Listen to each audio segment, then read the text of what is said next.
Bonjour Nicolas Bouzou. Bonjour. Vous êtes économiste et directeur fondateur d'Asterès, qui est une société d'analyse économique et de conseil.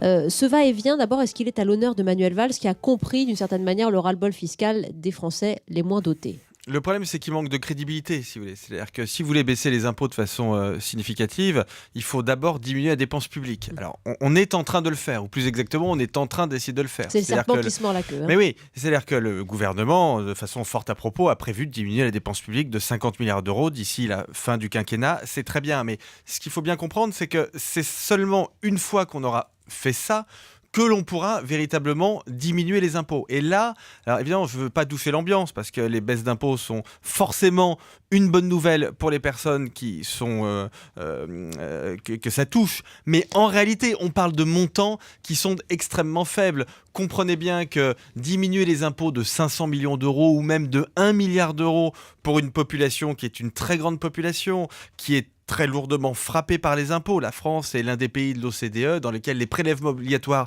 sont les plus élevés. En réalité, ça ne va pas représenter grand-chose. C'est de l'ordre d'une centaine d'euros. Oui, maximum, mais pour une raison qui est très simple à comprendre, c'est le fait que la France souffre de déficits publics qui sont très importants. Ça peut beaucoup choquer ce que je vais dire, mais en réalité, l'État français, l'État au sens large, y compris la sécurité sociale, les collectivités locales, continue de dépenser beaucoup plus d'argent qu'elles n'en ont les moyens.